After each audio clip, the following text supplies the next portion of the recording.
Okay, welcome to part 3 of lesson 9. The reason why these lessons have been split up, obviously my iPhone storage, but I really wanted to do a focus PEE model for you.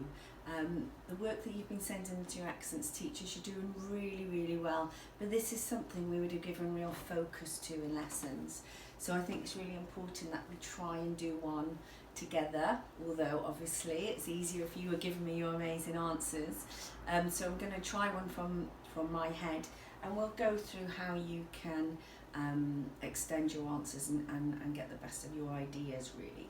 So the first slide is just a breakdown of some of the things you would have already got really from all of the work you've done, and certainly the last couple of lessons about Richard and Saladin. So if we look here, we know that Richard was the King of England, he was a Christian, he was a great warrior, he was fighting for Jerusalem, he was brave, courageous, he was not used to fighting in the desert, so he was successful despite that. He was heavily armoured, he was respected by Saladin, and then he wanted his sister to marry Saladin. So what does that tell you? It's quite difficult to see over there, I'm just going to read from the slide here. Whereas Saladin we know is the Sultan of Egypt, which was the leader of Egypt. He was Muslim, he was a great warrior, he was fighting for Jerusalem as well. He was also brave, he was good at fighting in the desert because it was where he was from really. Light armoured, respected by Richard, and he sent Richard ice and water and food when he was sick. So we know these types of things about the two leaders. So what you're going to answer today is this question here. Who would you fight for? So which one of those leaders really do you think is the greatest is what I'm asking you.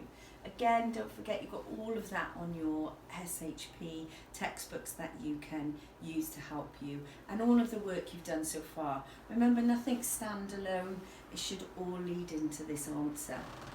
So this is your frame, okay? So nothing new, nothing you haven't seen before, but we can have a go. Normally we would do this together. So our question, who would you rather fight for, Saladin or Richard the Lionheart? So the first thing we need to think about is, how do you open your extended writing? So the best way really is to think of one sentence that gives you no detail whatsoever. So I don't want to know who you want to fight for at this stage. Don't start with I want to. Okay, you're just going to tell the reader or the examiner that you understand what this question is about. You understand what it's asking you to do. So if we look here, okay, we know it's about Richard and Saladin. We know that they were both leaders of each army. We know they were fighting for the Holy Land, for Jerusalem. And we know that they were great leaders because they were very successful, very respected by each other. So with all of that together, I'm going to write a simple sentence. And remember, it's just one sentence. So I'm going to say here, Richard and Saladin were leaders of the Christian and Muslim armies. Now that's fine, that's a simple sentence, but what we can do, because we can only really write one sentence, we can use punctuation to add something else we know. We know that they were fighting for the Holy Land, for Jerusalem. So I think it's really important that I put that in here. So I'm going to use a semicolon instead of a full stop. That way then I can add additional information with it being one sentence. So I'm going to put Richard and Saladin were leaders of the Christian and Muslim army, and then I'm going to say these were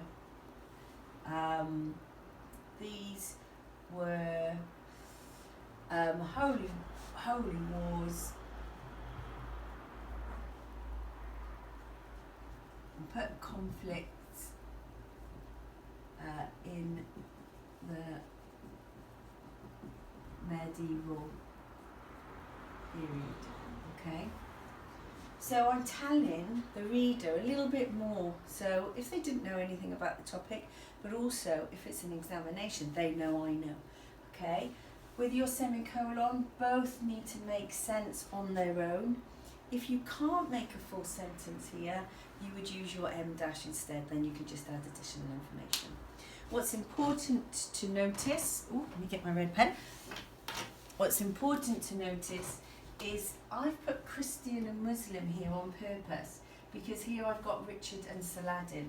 So they naturally go together. I could then surmise that Richard was Christian and Saladin was Muslim if I didn't know.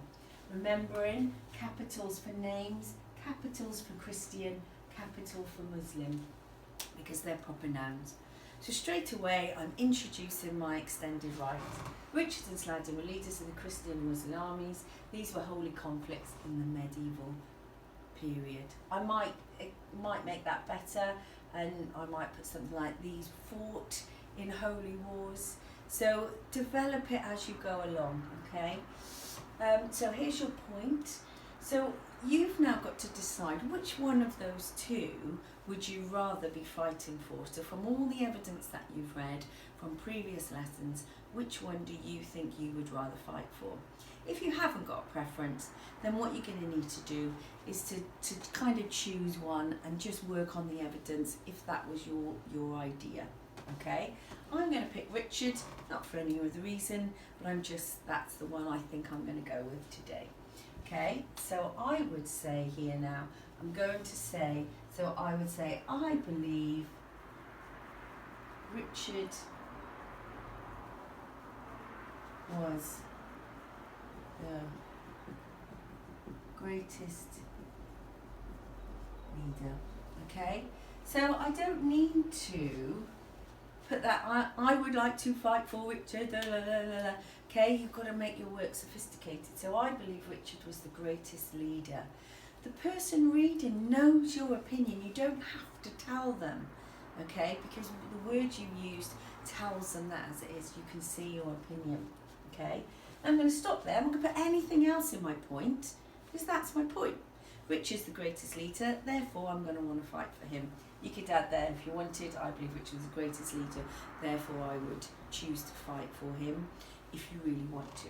Okay, now, evidence. You all do this bit really well, not a problem at all.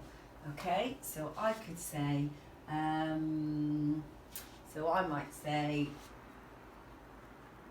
evidence for this is he is described as a courageous, how did he describe him? Courageous, energetic, and let's go back to our source just so I get it completely right. Okay, courageous, energetic, and daring. There we go. Sorry about that. And daring. See, I need to go back to the sources. You should be going back and forth to the work that you've got. Okay. Evidence for this is described as a courageous, energetic,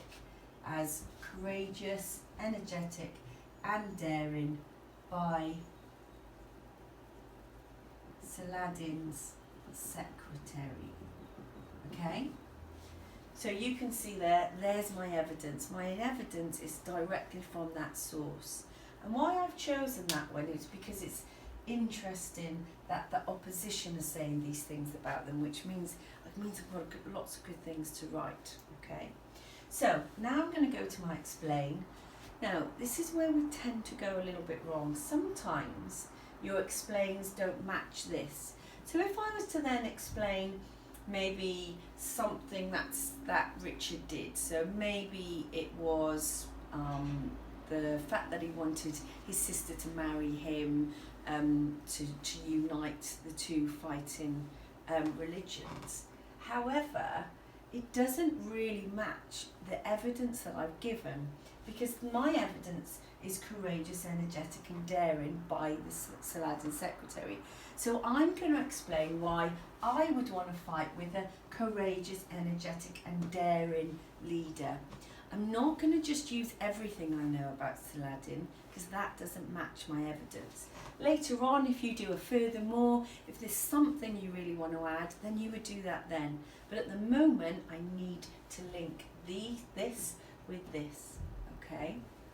So, Article 21, the evidence means you fight them. So why would you want to fight with someone who's courageous and energetic and daring, okay? So I would put here now, this suggests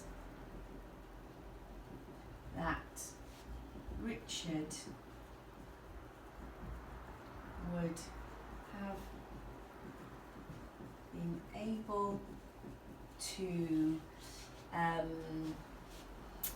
encourage people to fight for him, encourage Christians to fight, encourage Christians to believe that they were going to win, because that's vital for leadership, isn't it?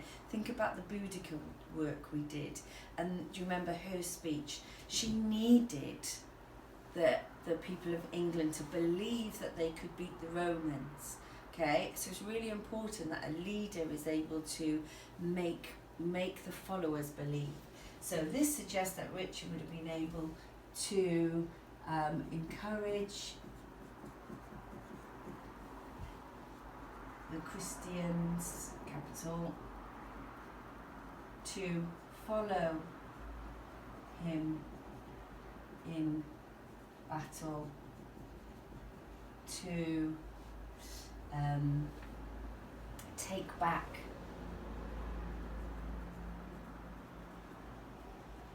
the Holy Lands.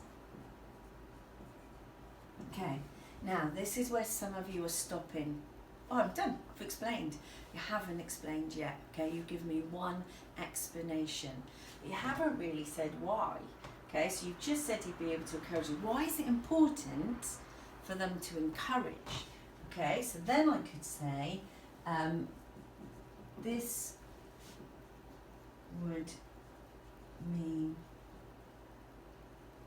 the Crusaders had many followers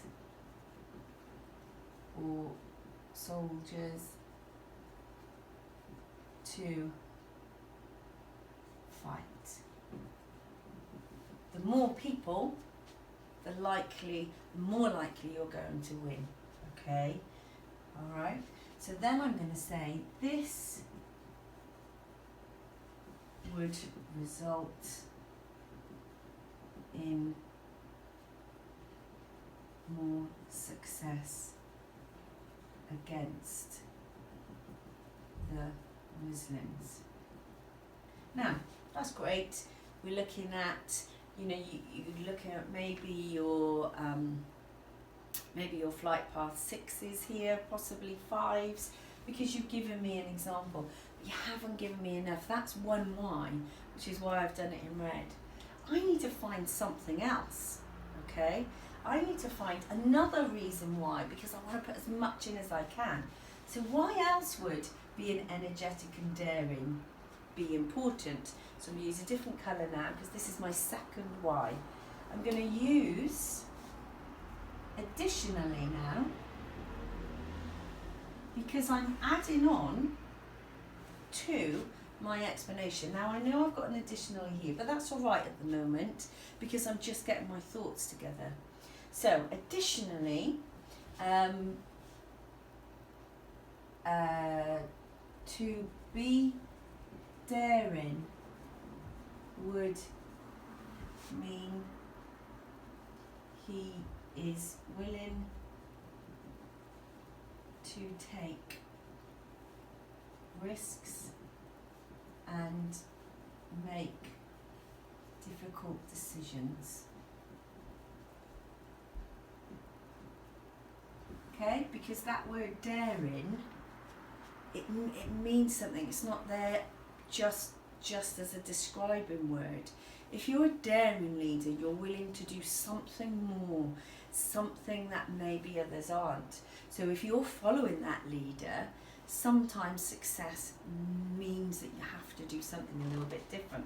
So additionally, to be daring would mean he's willing to take risks and make difficult decisions. Now I could say this will also contribute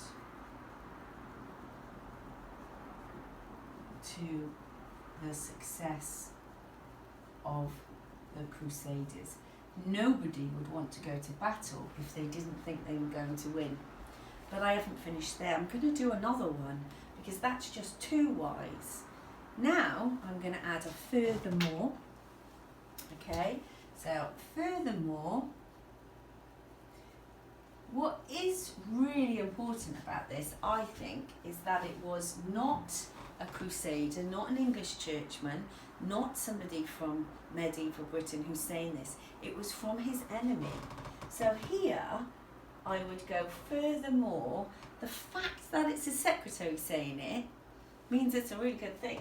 So I would say, furthermore, for the enemy, I'm going to put an M dash now because I'm going to add some information. The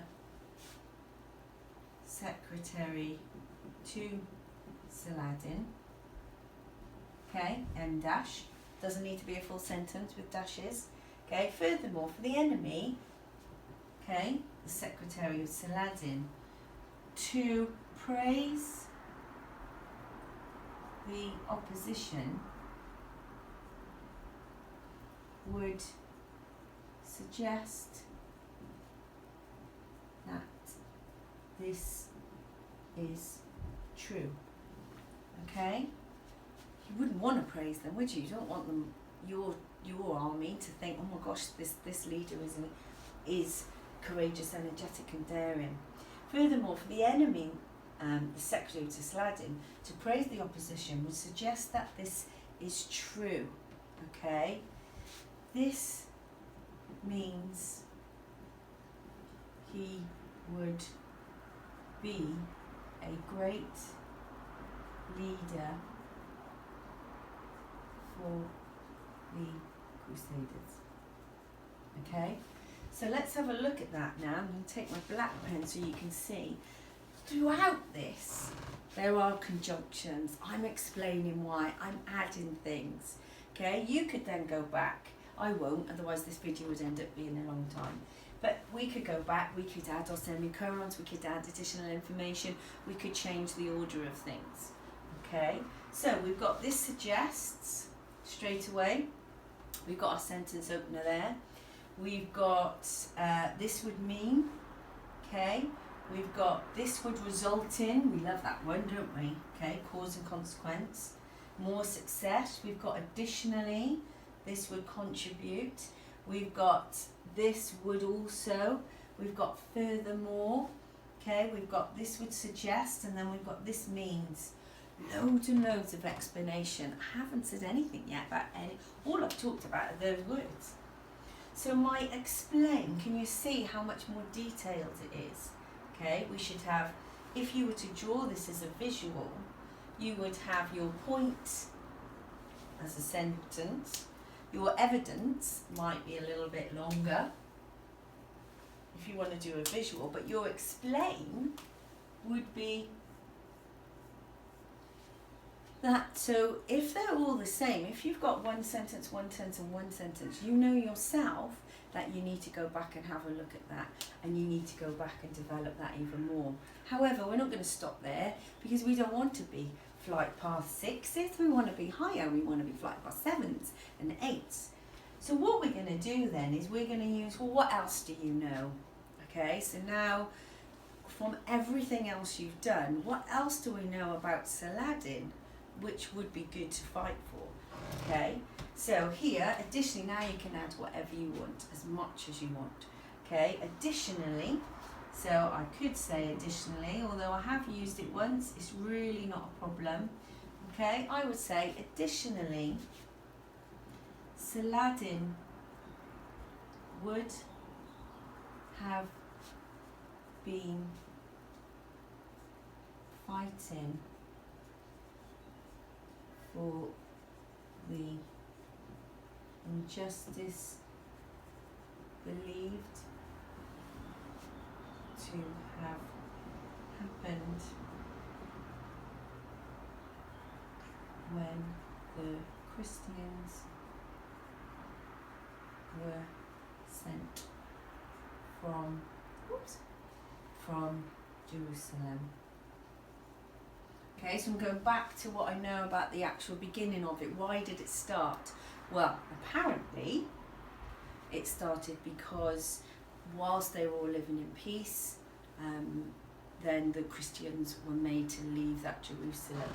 Okay, you might go on a little bit more as to say why, you might add something else. Okay, here you might say something like, it is also proved, or suggested maybe, if we don't know proved. Okay, it's also suggested that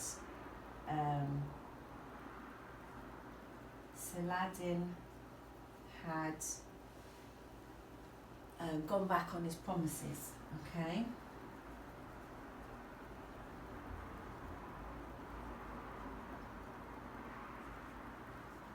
to release the Christian prisoners. Remember that source we saw? We don't know if it's true or not, but if you were on this side, you might believe that that was true. Okay? You can then add some more, it's up to you, but that would be sufficient there. Again, think about your semicolon. So it also suggests that Saladin had gone back on his promises to release the Christian prisoners. So then you might do semicolon. Why would that? Again, thinking back to your point about the greatest leader. Okay, so he had to make the decision to execute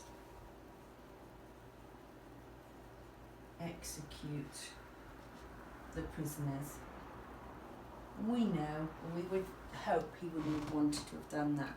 Okay, so straight away, if I put all of that together, taking away the bits here that you don't need, Richard and Saladin were leaders of the Christian and Muslim armies. These were holy conflicts in the medieval period.